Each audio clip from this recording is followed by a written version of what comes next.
السلام علیکم ورحمۃ اللہ وبرکاتہ۔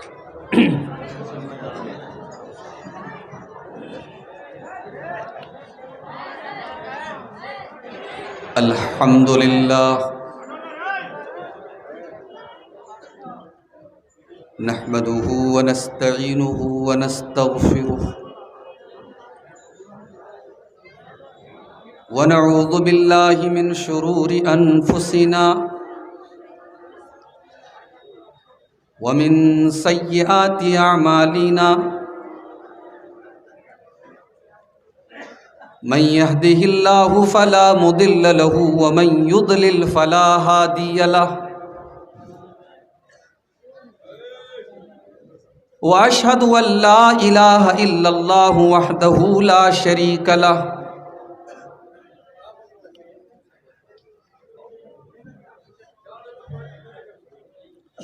واشهد ان محمدا عبده ورسوله، يا ايها الذين آمنوا اتقوا الله حق تقاته ولا تموتن الا وانتم مسلمون، يا ايها الناس اتقوا ربكم الذي خلقكم من نفس واحدة وخلق منها زوجها وبث منهما رجالا كثيرا ونساء،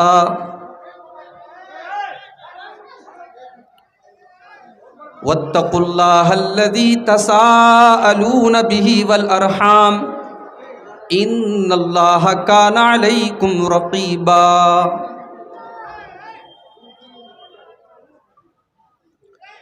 يا أيها الذين آمنوا اتقوا الله وقولوا قولا سديدا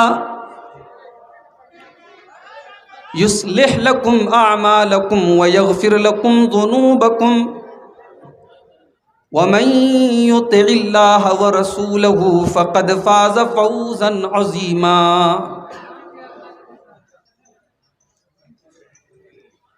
أما بعد فإن خير الحديث كتاب الله، وخير الهدي هدي محمد صلى الله عليه وسلم، وشر الأمور محدثاتها وكل محدثة بدعة وكل بدعة ضلالة وكل ضلالة في النار۔ میرے روم کی چابی کنجی کس کے پاس ہے بھائی؟ کون لیا تھا؟ ہم بھول گئے ہم۔ ہاں ٹھیک ہے۔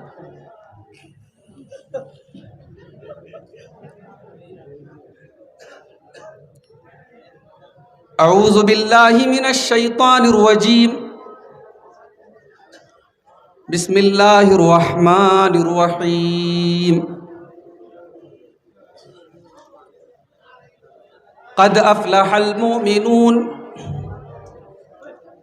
الذين هم في صلاتهم خاشعون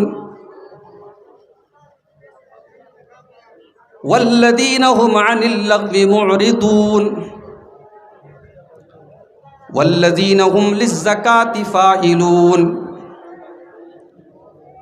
والذين هم لفروجهم حافظون إلا على أزواجهم أو ما ملكت أيمانهم فإنهم غير ملومين، فمن ابتغى وراء ذلك فأولئك هم العادون، والذين هم لأماناتهم وعهدهم راعون والذين هم على صلواتهم يحافظون، أولئك هم الوارثون الذين يرثون الفردوس هم فيها خالدون۔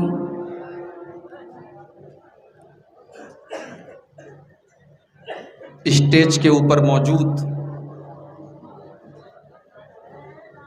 محترم علماء کرام، بزرگوں اور دوستوں، نوجوان ساتھیوں، پردہ نشین ماں اور بہنوں، پیارے بچوں، برہیٹ کے اس سالانہ اجلاس میں کافی عرصے کے بعد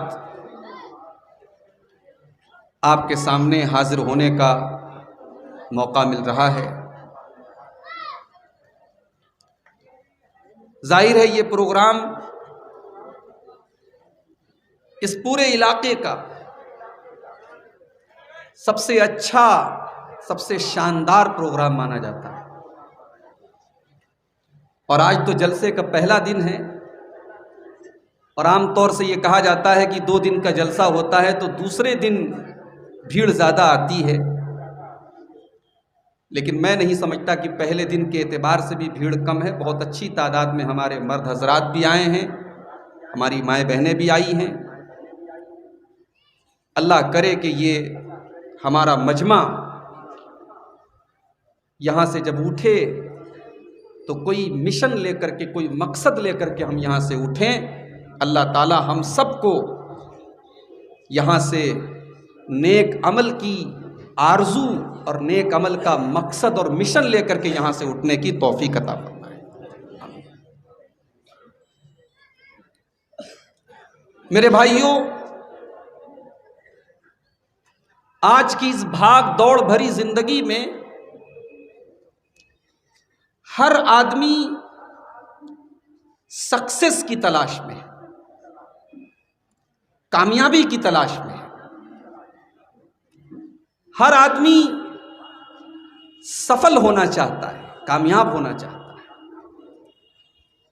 IAS اور IPS کی تیاری کرنے والا اسٹوڈنٹ 18 گھنٹے پڑھ رہا ہے، 24 گھنٹے میں 18 گھنٹے وہ محنت کر رہا ہے۔ کیوں؟ وہ سفلتا کی تلاش میں، وہ کامیابی کی تلاش میں۔ صبح سے 8 بجے سے لے کر کے رات 8 بجے تک ایک دکاندار اپنی دکان پر بیٹھا ڈیوٹی دے رہا ہے۔ کیوں؟ اسے کامیاب ہونا ہے۔ آپ کے جھارکھنڈ کے بہت سارے لوگ کلکتہ میں، رانچی میں، دلی میں، ممبئی میں اپنا گھر، اپنا پریوار، اپنے بچوں کو چھوڑ کر کے محنت کر رہے ہیں، کام کر رہے ہیں۔ کیوں؟ کیونکہ وہ سفل ہونا چاہتے ہیں، وہ سکسیسفل ہونا چاہتے ہیں، وہ کامیاب ہونا چاہتے ہیں۔ اب سوال یہ پیدا ہوتا ہے کہ کامیابی کا معیار کیا ہے؟ کامیاب ہم کس کو بولیں گے؟ ظاہر ہے اگر برہیٹ میں ایک آدمی، پورے برہیٹ میں اس کا مکان سب سے شاندار ہے، یا اس کے پاس گورنمنٹ جاب ہے، اس کے گھر میں دولت کی ریل پیل ہے، اس کے بچے اعلیٰ تعلیم حاصل کر رہے ہیں، تو ہم کہتے ہیں بھائی یہ آدمی کامیاب ہے، یہ آدمی سکسیسفل ہے، یہ آدمی سفل ہے۔ ہماری نظر میں تو یہی معیار ہے نا، سکسیس۔ ہمارے یوپی میں الیکشن ہوا، بہت سارے لوگ جیتے، بہت سارے لوگ ہارے۔ جو جیت گئے وہ سفل ہو گئے، جو نہیں جیتے وہ اسفل ہو گئے۔ ہماری نظر میں تو سفلتا کا یہی معیار ہے، یہی اسٹینڈرڈ ہے۔ سوال یہ پیدا ہوتا ہے کہ ہمارے رب کی نظر میں کامیابی کس چیز کا نام ہے؟ ہمارے اللہ کی نظر میں، ہمارے کریٹر کی نظر میں، ہمارے پروردگار کی نظر میں کامیابی کس چیز کا نام ہے؟ آؤ ہم قرآن سے سوال کرتے ہیں، ہم اللہ کے کلام سے سوال کرتے ہیں کہ تو بتا کامیابی کس چیز کا نام ہے؟ اے قرآن تو ہم کو بتا کہ سفلتا کس چیز کا نام ہے، سکسیس کس چیز کا نام ہے؟ جب ہم قرآن کھولتے ہیں، قرآن کا 4 پارہ ہم اٹھاتے ہیں، سورہ آل عمران کی آیت نمبر 185 کو جب ہم اٹھاتے ہیں، اللہ فرماتا ہے کل نفس ذائقۃ الموت، میرے بندو ہر جاندار کو مرنا ہے، ہر انسان کو مرنا ہے، ہر جاندار کو بے جان ہونا ہے۔ وَإِنَّمَا تُوَفَّوْنَ أُجُورَكُمْ يَوْمَ الْقِيَامَةِ، اور قیامت کے دن تمہیں اپنے ایک ایک عمل کا پورا پورا بدلہ دیا جائے گا. تم نے جیسا عمل کیا ہوگا اچھا یا برا، اس عمل کے مطابق کل قیامت کے دن تمہیں تمہارا پورا پورا بدلہ دے دیا جائے گا. اب ذرا اگلے اس آیت کے اگلے ٹکڑے کے اوپر غور کرو. فَمَنْ زُحْزِحَ عَنِ النَّارِ وَأُدْخِلَ الْجَنَّةَ فَقَدْ فَازَ، جس کو جہنم سے بچا لیا جائے گا اور جس کو جنت میں ڈالا جائے گا وہی آدمی اللہ کے یہاں کامیاب ہونے والا ہے. وَمَا الْحَيَاةُ الدُّنْيَا إِلَّا مَتَاعُ الْغُرُورِ، اور میرے بندو جس دنیا کی زندگی کو، جس دنیا کی دولت کو تم نے کامیابی سمجھائے، تم نے سفلتا سمجھائے، تم نے سکسیس سمجھائے، وَمَا الْحَيَاةُ الدُّنْيَا إِلَّا مَتَاعُ الْغُرُورِ، یہ دنیا تو دھوکے کا سامان ہے، یہ دنیا تو دھوکا ہے. یہ لگ تو رہا ہے کہ تم کامیاب ہو گئے مگر حقیقت میں دنیا کی کامیابی نہیں ہے. بھئی یہاں کامیاب ہو گئے تو کون سا کمال کرتے؟ کامیابی تو یہ ہے کہ اللہ کی بارگاہ میں آپ جہنم کے عذاب سے بچا لیے جائیں اور آپ کو جنت میں داخل کر دیا جائے، یہ ہے اصل کامیابی. تو ہم نے ایک سوال کا جواب آپ کو دے دیا. اگر آپ سے میں پوچھوں اس تقریر کا خلاصہ، تو پہلا سوال میں یہی کروں گا کہ بتاؤ کامیابی اللہ کی نظر میں کیا ہے؟ جواب مل گیا، اللہ کی نظر میں کامیابی یہ ہے کہ ہم جہنم سے بچ جائیں اور جنت میں چلے جائیں، یہی کامیابی ہے، یہی سفلتا ہے. اب دوسرا سوال، اے اللہ یہ تو ہم کو پتہ چل گیا کہ کامیابی کس چیز کا نام ہے. اے اللہ اب تو یہ بھی بتا دے کہ یہ کامیابی کن لوگوں کو ملے گی، یہ سفلتا کن لوگوں کو ملے گی. کون لوگ ایسے جو سفل ہونے والے ہیں، جو کامیاب ہونے والے ہیں، جو تیری بارگاہ میں جہنم سے بچنے والے ہیں اور جنت میں داخل ہونے والے ہیں. اب پھر قرآن سے پوچھو، جواب تو قرآن ہی میں ملے گا. میں منع نہیں کرتا اپنے بچوں کو انجینئر نہ بناؤ، میں منع نہیں کرتا اپنی بچیوں کو ڈاکٹر نہ بناؤ. ہماری قوم کو انجینئروں کی بھی ضرورت ہے، ہماری قوم کو ڈاکٹروں کی بھی ضرورت ہے، ہماری قوم کو وکیلوں کی بھی ضرورت ہے، ہماری قوم کو IPS آفیسر کی بھی ضرورت ہے. مگر میرے پیارے بھائیوں، ہم سے قبر کے اندر یہ نہیں پوچھا جائے گا تم ڈاکٹر بنے کہ نہیں بنے، تم انجینئر بنے کہ نہیں بنے، تم میڈیکل سائنس کی تعلیم تم نے حاصل کی کہ نہیں. قبر میں جو سوال کیا جائے گا اس سوال کا جواب آپ کو قرآن میں ملے گا اور حدیث میں ملے گا. اللہ مغفرت فرمائے جناب عمید علی صاحب کی. بڑی خوشی ہوتی ہے مجھے جب ان کے بچوں کے بارے میں مجھے بتایا گیا. ایک بچی اس پورے بیلٹ میں، اس پوری برادری میں 18 سال کی اس بچی نے قرآن حفظ کر کے، حافظہ بن کر کے اس پوری برادری کا نام روشن کیا. اللہ ہم سب کے بچوں کو ایسا ہنر دے دے. میرے بھائیوں، آپ کے علاقے میں کوئی بچی ڈاکٹر بن جائے تو شاید اس کا نام اخباروں میں چھپے گا. آپ کے علاقے میں کوئی لڑکا اگر IAS آفیسر بن جائے تو شاید ٹی وی پر اس کی نیوز آئے.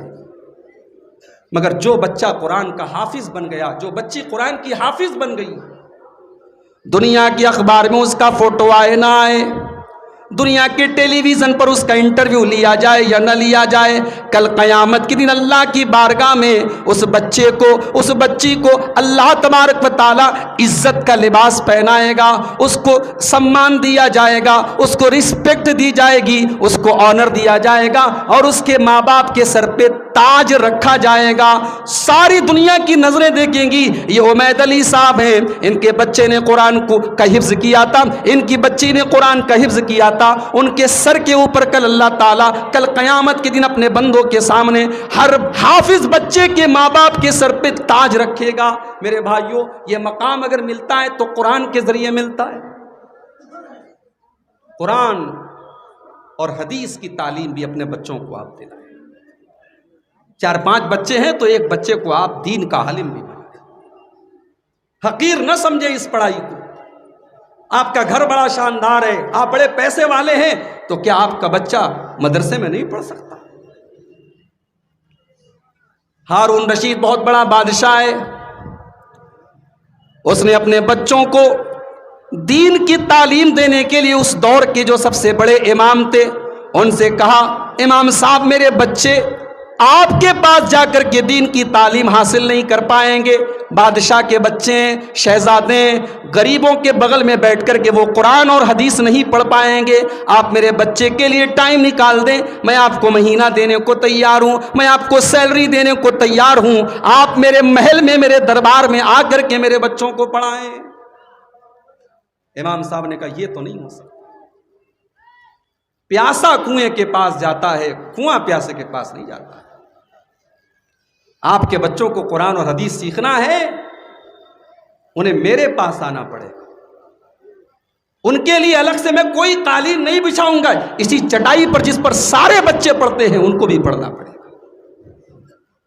اور آج بھی ہمارے دینی اداروں میں آپ دیکھ لیں، امیر باپ کے، کروڑ پتی باپ کے بچے بھی پڑھتے ہیں، اور مدرسے کی بغیر چھلے ہوئے آلو کی سبزی اور وہ پتلی سی دال اور وہ موٹا سا چاول اور ہفتے میں ایک دن ملنے والا گوشت، وہ ساری چیزیں ان کو صبر کرنا پڑتا ہے۔ ٹھیک ہے ان کے ماں باپ اپنے گھر کے بہت پیسے والے ہیں، مگر یہاں آپ کے لیے کوئی الگ قانون نہیں ہے۔ یہ مدرسہ اور یہ دینی تعلیم کے جو مرکز ہے میرے بھائیوں، یہ بتاتے ہیں کہ یہاں تم سب برابر ہو، یہاں کسی کے ساتھ کوئی بھید بھاؤ نہیں کیا جائے۔ تو بات کہاں سے کہاں نکل گئی؟ کامیابی کن لوگوں کو ملے گی؟ اب یہ سمجھنے کے لیے قرآن کا 18واں پارہ آپ کھولیے اور قرآن کے 18ویں پارے کی پہلی آیت سے لے کر کے 11 نمبر کی آیت تک آپ پڑھتے چلے جائیں۔ اعوذ باللہ من الشیطان الرجیم، بسم اللہ الرحمن الرحیم، قد افلح المؤمنون الذین هم فی صلاتهم خاشعون۔ قرآن کے 18ویں پارے کی پہلی آیت ہے، اور آیت کی سٹارٹنگ میں اللہ تعالیٰ یہ بیان کر رہا ہے قد افلح المؤمنون، کامیاب ہو گئے مومن لوگ، کامیاب ہو گئے ایمان والے۔ اب یہ پہلی نشانی ہے کامیاب لوگوں کی۔ اگر آپ کو سفلتا چاہیے، اگر آپ کو اللہ کے ہاں کامیاب ہونا ہے تو سب سے پہلی کنڈیشن کیا ہے، سب سے پہلی شرط کیا ہے؟ آپ کو ایمان والا بننا پڑے گا، آپ کو ایمان لانا پڑے گا۔ ایمان کس کو کہتے ہیں؟ ہم نے تو یہ سمجھا مسلمان کے گھر میں پیدا ہوئے، ختنہ کرا لیا، گوشت ہم کھا رہے ہیں دونوں ٹائم، نام ہمارا عبداللہ ہے، عبد الرحمن ہے، ہم سے بڑا مومن کون ہے، ہم سے بڑا مسلمان کون ہے؟ میرے پیارے بھائیوں، اسلام کس چیز کا نام ہے اور ایمان کس چیز کا نام ہے؟ آؤ ذرا اپنے نبی سے سوال کرتے ہیں۔ اللہ کے پیارے نبی کے پاس ایک مرتبہ حضرت جبرائیل علیہ السلام ایک عام آدمی کی شکل میں آتے ہیں۔ جبرائیل علیہ السلام فرشتوں کے سردار ہیں اور وہ ایک انسان کی شکل میں آتے ہیں اور آ کر کے سوال کرتے ہیں، یا محمد اخبرنی عن الاسلام، اے محمد مجھے بتائیے کہ اسلام کس چیز کا نام ہے؟ اللہ کے نبی فرماتے ہیں اسلام 5 چیزوں کا نام ہے۔ ان تشہد لا الہ الا اللہ، تم اس بات کی گواہی دو کہ اللہ کے سوا کوئی معبود نہیں ہے، وان محمد رسول اللہ، تم اس بات کی گواہی دو کہ محمد صلی اللہ علیہ وسلم اللہ کے رسول ہیں۔ دونوں چیز کی گواہی دینا ہے۔ آپ اللہ کو مانیں اور محمد الرسول اللہ کو نہ مانیں، سفل نہیں ہو سکتے، کامیاب نہیں ہو سکتے۔ ڈاکٹر ذاکر نائک کا میں بہت احترام کرتا ہوں، بہت بڑے اسکالر ہیں، مگر کہیں کہیں انسان سے چوک ہو جاتی ہے۔ اپنی ایک تقریر میں انہوں نے یہ بات کہی، سوال کیا گیا اگر کوئی محمد الرسول اللہ کو رسول نہ مانے اور اللہ کو ایک مانے، اللہ کی توحید میں کوئی شرک نہ کرے اور محمد الرسول اللہ کو رسول نہ مانے، تو کیا اس کی جنت میں جانے کی پاسبلٹی ہے؟ کیا اس کی جنت میں جانے کی سمبھاونا ہے؟ تو ڈاکٹر ذاکر نائک صاحب نے کہا کہ 99.99% تو چانس نہیں ہے، لیکن 0.001% چانس ہے۔ ہمارے علماء نے فوراً ان کی اس بات پر نوٹس لیا، ڈاکٹر صاحب آپ کی یہ بات صحیح نہیں ہے، جو محمد الرسول اللہ کو اللہ کا رسول نہ مانے اس کو 0.001% بھی جنت کی امید نہیں ہے۔ کیوں؟ کیونکہ ایمان کمپلیٹ ہی نہیں ہو سکتا ہے ہم جب تک لا الہ الا اللہ کے ساتھ، جب تک محمد الرسول اللہ کو ایڈ نہیں کریں گے، ہمارا کلمہ کمپلیٹ نہیں ہوگا، ہمارا اسلام مکمل نہیں ہوگا، ہمارا ایمان مکمل نہیں ہوگا۔ اس لیے دونوں چیزیں میرے بھائیو یاد رکھیے، اللہ کی بھی توحید کی گواہی دینا ہے اور محمد الرسول اللہ کی رسالت کی بھی گواہی آپ کو۔ وَتُقِيمَ الصَّلَاةَ، نماز قائم کرو، وَتُؤْتِيَ الزَّكَاةَ، زکوٰۃ ادا کرو، وَتَصُومَ رمضان، رمضان کے روزے رکھو، وَتَحُجَّ الْبَيْتَ، اور اللہ کے گھر کا تم حج کرو۔ یہ 5 چیزیں اسلام ہیں، یہ اسلام کے 5 پلر ہیں، 5 کھمبے ہیں، ان کے بغیر اسلام نہیں ہے۔ پھر حضرت جبریل نے دوسرا سوال کیا، اے محمد صلی اللہ علیہ وسلم، ایمان کس چیز کا نام ہے؟ اللہ کے نبی نے اب ایمان کی پریبھاشا بتائی، ایمان کی ڈیفینیشن بتائی، ان تؤمن باللہ وملائکتہ وکتبہ ورسلہ والیوم الآخر والقدر خیرہ وشرہ۔ ایمان اس چیز کا نام ہے، تم اللہ کے اوپر ایمان لاؤ، تم اللہ کے فرشتوں کے اوپر ایمان لاؤ، تم اللہ کی کتابوں کے اوپر ایمان لاؤ، تم اللہ کے رسولوں کے اوپر ایمان لاؤ، تم قیامت کے دن کے اوپر ایمان لاؤ، اور تم تقدیر چاہے اچھی ہو چاہے بری ہو تقدیر کے اوپر ایمان لاؤ۔ جب سے میں آیا ہوں جھارکھنڈ میں، بنگال میں، صبح سے لوگ سوال کر رہے ہیں شیخ صاحب یو پی کے اندر کیا ہوا؟ بھئی جو ہوا ہوا، ہمارا تو ایمان ہے، ہم نے تو تقدیر پر ایمان رکھا، ہمارا ایمان ہے کہ ہماری تقدیر میں جو لکھا ہے وہی ہونا ہے۔ اگر ہماری تقدیر میں نقصان لکھا ہے ساری کائنات مل کر کے ہمیں فائدہ نہیں پہنچا سکتی، اور اگر ہماری تقدیر میں فائدہ لکھا ہے ساری دنیا مل کر کے ہمیں نقصان نہیں پہنچا سکتی ہے۔ یہ ہمارے نبی نے ہمیں اور آپ کو سبق دیا ہے۔ تو ہم تقدیر کے اوپر ایمان رکھتے ہیں، ہم اللہ کے اوپر ایمان رکھتے ہیں۔ اللہ کے اوپر جو ایمان رکھتا ہے وہ مزاروں پہ جا کر کے سجدے نہیں کرتا ہے، وہ قبروں پر جا کر کے اپنی ناک نہیں رگڑتا ہے، اس کے بچے بیمار ہو جائیں تو وہ گلے میں تعویذ نہیں پہنتا ہے، اس کے ہاتھوں میں دھاگے نہیں ہوتے ہیں، اس کے گھروں میں تعویذ نہیں لٹکتے ہیں۔ جو اللہ پر ایمان رکھتا ہے وہ اپنے نفع نقصان کا مالک اگر سمجھتا ہے تو اللہ کو سمجھتا ہے۔ ابھی آج فیس بک کے اوپر ایک ویڈیو میں نے دیکھا، اور اللہ کی قسم میں ویڈیو دیکھ رہا تھا، حالانکہ اس کے اوپر کمنٹ کرنے والے مذاق اڑا رہے ہیں، ہنس رہے ہیں، مگر مجھے رونا آ رہا ہے کہ آج کیا دین کے جلسوں اور اسٹیج پر بیٹھ کر کے ایسی باتیں کہی جاتی۔ بیان کرنے والے مولانا صاحب بیان کر رہے ہیں شیخ عبد القادر جیلانی، پیران پیر، جن کو غوث اعظم بھی کہا جاتا ہے۔ غوث کے معنی مددگار، اعظم کے معنی سب سے بڑا، غوث اعظم سب سے بڑا مددگار۔ اب سوچو یہ اللہ کی کتنی بڑی توہین ہے۔ سب سے بڑا مددگار کون ہے؟ ہمارا ایمان تو یہی ہے کہ ہم جس کے لیے ایاک نعبد و ایاک نستعین کہتے ہیں وہی ہمارا غوث اعظم ہے، وہی ہماری مدد کرنے والا ہے۔ تقریر کرنے والا مولوی تقریر کر رہا ہے، غوث اعظم کی کرامت بیان کر رہا ہے، کہتا ہے لوگوں شیخ عبد القادر جیلانی کی کرامت یہ بھی تھی کہ وہ جس آدمی سے مصافحہ کر لیتے تھے اس دن اس آدمی کی موت نہیں ہوتی تھی،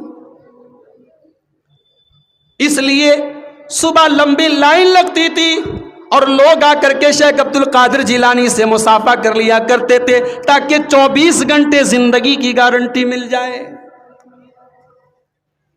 ایک بڑھیا کا بچہ تھا، ایک لوتا بچہ، اس نے سوچا کہیں میرا بچہ مر نہ جائے۔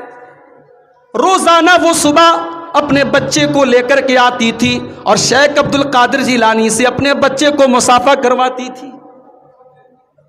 اس کو ڈر تھا کہیں میرا بچہ مر نہ جائے، اکلوتا بچہ ہے۔ ایک دن مسافہ کروا کے گھر پہنچی، بچہ اوپر برآمدے سے آنگن میں گر گیا، بچے کا انتقال ہو گیا۔ اس کو شیخ عبد القادر جیلانی کے اوپر اتنا ایمان تھا، اتنا عقیدہ تھا، اس کو یقین تھا میرے بچے نے صبح شیخ عبد القادر جیلانی سے مصافحہ کیا ہے، میرا بچہ مر نہیں سکتا ہے۔ اب یہ مولوی صاحب بیان کر رہے ہیں، میں آپ کو صرف نقل کر رہا ہوں، میں کاپی پیسٹ کر رہا ہوں۔ بچے کو لے کر کے بڑھیا آئی۔ اب مولوی صاحب بیان کر رہے ہیں کہ شیخ عبد القادر جیلانی کی ایک اور عادت تھی، مسجد میں بیٹھ کے تقریر کر رہے ہیں، درس دے رہے ہیں، سامنے پبلک بیٹھی ہوئی ہے، اچانک کہتے مر جاؤ اور سب مر جاتے تھے، پھر کہتے تھے زندہ ہو جاؤ، سب زندہ ہو جاتے تھے۔ جب بڑھیا پہنچی، شیخ عبد القادر جیلانی نے کہا مر جاؤ، اب سب لوگ وہاں پہ مرے ہوئے لیٹے ہیں۔ بڑھیا نے چپکے سے اپنے بچے کو بھی ان لوگوں کے بیچ میں لٹا دیا۔ اس کو اتنا بھروسہ تھا شیخ عبد القادر جیلانی کے اوپر کہ اب شیخ عبد القادر جیلانی جب یہ کہیں گے اٹھ جاؤ تو سارے لوگوں کے ساتھ میرا بچہ بھی اٹھ جائے گا۔ جب شیخ عبد القادر جیلانی نے کہا اٹھ جاؤ، سب لوگ اٹھ گئے، بچہ نہیں اٹھا۔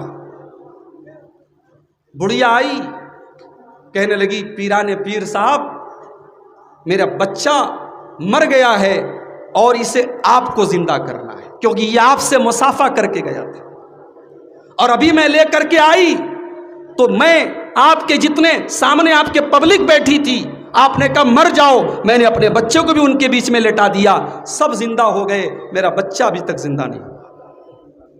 شیخ عبد القادر جیلانی نے کہا تیرا بچہ اگر میرے کہنے پر مرا ہوتا تو زندہ ہو جاتا، وہ میرے کہنے پہ نہیں مرا ہے۔ اب بڑھیا ضد کرنے لگی میرا اکلوتا بچہ ہے اور آپ سے مصافحہ کر کے گیا ہے، آپ کو زندہ کرنا پڑے گا۔ شیخ عبد القادر جیلانی نے ہوا میں ایسے ہاتھ کیا اور جھٹکے سے اپنا ہاتھ کھینچا، بچہ زندہ ہو۔ اب جتنے مرید وہاں بیٹھے تھے انہوں نے کہا شیخ صاحب یہ آپ نے ہاتھ جھٹکے سے کیا، آخر کیا کیا آپ نے؟ کہا کہ اسرائیل جو روح کو قبض کرنے والا فرشتہ ہے، وہ روحوں کو لے کر کے جا رہا تھا، میں نے جھٹکے سے تمام روحوں کو نکال دیا، آج اس بچے کی وجہ سے جتنے لوگوں کی وہ روح لے کے جا رہا تھا سب زندہ ہو۔ یہ ہے اللہ کی توہین میرے پیارے۔ شیخ عبد القادر جیلانی تو ایک عالم تھے، ہمارے پیارے نبی کو بھی یہ اختیار نہیں دیا گیا کہ مردے کو زندہ کر سکیں۔ آپ کا اپنا بیٹا ابراہیم رضی اللہ تعالیٰ عنہ آپ کی گود میں دم توڑ رہا ہے، آپ کے بیٹے کی سانسیں اکھڑ رہی ہیں، اس کے دل کی دھڑکن رک رہی ہے، اس کی نبض ٹوٹ رہی ہے۔ اللہ کے نبی اپنے بچے کو گود میں لیے، آپ کی آنکھوں سے آنسو جاری ہیں اور موت کے سامنے آپ بھی بے بس بنے ہوئے ہیں اور آپ بڑے درد کے ساتھ رو رہے ہیں، آپ کی آنکھوں سے آنسو جاری ہیں اور آپ یہ کہہ رہے ہیں ان العین تدمع والقلب يحزن ولا نقول الا ما يرضى ربنا۔ اے میرے بچے ابراہیم، تیرے باپ کی آنکھوں سے آنسو بہ رہے ہیں، تیرے باپ کا دل غمگین ہے، تیرے باپ کا دل اداس ہے، تیرا باپ تیرے جانے سے دکھی ہے، مگر تیرے باپ کی زبان سے آج کوئی ایسا جملہ نہ نکلے گا جس سے تیرے باپ کا رب ناراض ہو جائے، تیرا اللہ ناراض ہو جائے۔ اے میرے بچے، تیرا باپ بھی تجھے آج موت سے نہیں بچا سکتا۔ نبی اپنے بچے کو موت سے نہیں بچا سکتے۔ شیخ عبد القادر جیلانی جس کو چاہے زندہ کر دیں۔ میرے بھائیوں، یہ اللہ تبارک و تعالیٰ کی توہین نہیں ہے تو اور کیا ہے؟ اسی کو اللہ نے قرآن میں کہا وما قدر اللہ حق قدرہ، ان لوگوں نے اللہ کی قدر نہیں کی جیسی کرنی چاہیے تھی۔ تو سب سے پہلی کامیابی کی سیڑھی کیا ہے؟ ایمان لاؤ اللہ کی۔ میرے پیارے بھائیوں، ہم غریب ہیں، ہم مزدور ہیں، ہم کمزور ہیں، ہمارے پاس رہنے کو ڈھنگ کا مکان نہیں ہے، ہمارے پاس کھانے کو اچھا کھانا نہیں ہے، ہمارے پاس پہننے کو اچھا کپڑا نہیں ہے، لیکن اگر ایمان کی دولت ہمارے پاس ہے، رب کعبہ کی قسم ہم سے زیادہ مالدار کوئی نہیں ہے، ہم سے زیادہ دولت والا کوئی نہیں ہے، کیونکہ ایمان سے بڑی کوئی بھی دولت نہیں ہے۔ کل قیامت کے دن دنیا کی دولت کام نہیں دے گی۔ کل قیامت کے دن ایک بندہ آئے گا، وہ اللہ کی بارگاہ میں زمین بھر کے سونا دینے کی کوشش کرے گا، زمین بھر کے سونا دے گا اور کہے گا اے اللہ تو مجھے جہنم کے عذاب سے بچا لے۔ اللہ فرماتا ہے ما تقبل من احدہم، تو زمین بھر کے سونا تو لایا ہے مگر ایمان تیرے پاس نہیں ہے، تو ایمان لے کر کے نہیں آیا ہے۔ ایمان ضروری ہے، اور ہمیں اور آپ کو اللہ نے ایمان کی دولت دی ہے میرے بھائیوں، اس پر ہم جتنا بھی شکر ادا کریں کم ہے۔ اللہ ہمارے بنارس میں آ جائیے آپ، ہزاروں کلومیٹر دور سے لوگ بنارس آتے ہیں، ان کی آستھا ہے، ان کا عقیدہ ہے، میں اس پر کوئی ٹپڑی نہیں کر سکتا، لیکن آپ غور کریں، آج ندیوں کی عبادت ہو رہی ہے، آج جانوروں کی عبادت ہو رہی ہے، آج پتھر کی بنی ہوئی شرمگاہ کی عبادت ہو رہی ہے، آج اس کے اوپر دودھ چڑھایا جا رہا ہے۔ میرے پیارے بھائیوں، کیا منظر، یہ منظر دیکھ کر، یہ چیزیں دیکھ کر کیا آپ کا دل اللہ کے شکر سے لبریز نہیں ہو جاتا؟ کیا آپ کے دل میں اللہ کا شکر ادا کرنے کا جذبہ نہیں پیدا ہوتا کہ اللہ نے آپ کو توحید والا بنایا، اللہ نے آپ کو ایمان والا بنایا؟ یہ اتنی بڑی دولت ہے میرے بھائیوں، دنیا کی کوئی دولت اس کا مقابلہ نہیں کر سکتی۔ تو پہلی شرط کیا ہے؟ قد افلح المومنون، کامیاب اگر ہونا ہے تو سب سے پہلے آپ کو اپنے اندر ایمان پیدا کرنا پڑے گا۔ اور جب ایمان کی بات آئی ہے تو میں چاہتا ہوں کہ بڑی پیاری حدیث آپ کو سنا دوں۔ ایمان کس چیز کا نام ہے، ذرا اس حدیث کو بھی آپ سن لیجئے، سنا تو آپ نے پہلے بھی ہوگا مگر آج اس حدیث پر میں تھوڑا کچھ الگ ڈھنگ سے روشنی ڈالنا چاہتا ہوں۔ حضرت عبداللہ بن عباس کہتے ہیں اللہ کے نبی صلی اللہ علیہ وسلم بیان فرماتے ہیں عرضت علی الامم، میرے سامنے بہت ساری امتوں کو پیش کیا گیا۔ اب یہ کب پیش کیا گیا؟ ہو سکتا ہے یہ معاملہ خواب میں ہوا ہو، اگر اللہ کے نبی نے خواب میں بھی اگر یہ چیز دیکھی ہے تو نبی کا خواب سچا ہوتا ہے، نبی خواب میں بھی اگر جو دیکھے تو وہ بالکل صحیح ہوتا ہے۔ اللہ کے نبی کہتے ہیں میرے سامنے بہت ساری امتوں کو پیش کیا گیا، میرے سامنے ایسے نبی بھی آئے جس نبی کے ساتھ ایک آدمی ایمان والا ہے، میرے ساتھ سامنے ایسے نبی بھی لائے گئے جس کے ساتھ 2 ایمان والے ہیں، میرے سامنے ایسے نبی بھی لائے گئے وَلَيْسَ مَعَهُ أَحَدٌ، جن کے ساتھ کوئی بھی ایمان والا نہیں ہے۔ دنیا میں ایسے نبی بھی آئے ہیں، زندگی بھر تبلیغ کرتے رہے، دعوت کرتے رہے، اللہ کا دین پہنچاتے رہے، ایک آدمی بھی ایمان نہیں لایا۔ میں 1 گھنٹہ 1.25 گھنٹہ تقریر کر کے چلا جاؤں، اگر آپ سن لیں، ایک کان سے سن کے دوسرے کان سے اڑا دیں، اس میں میری خطا تو نہیں ہے میرے بھائی۔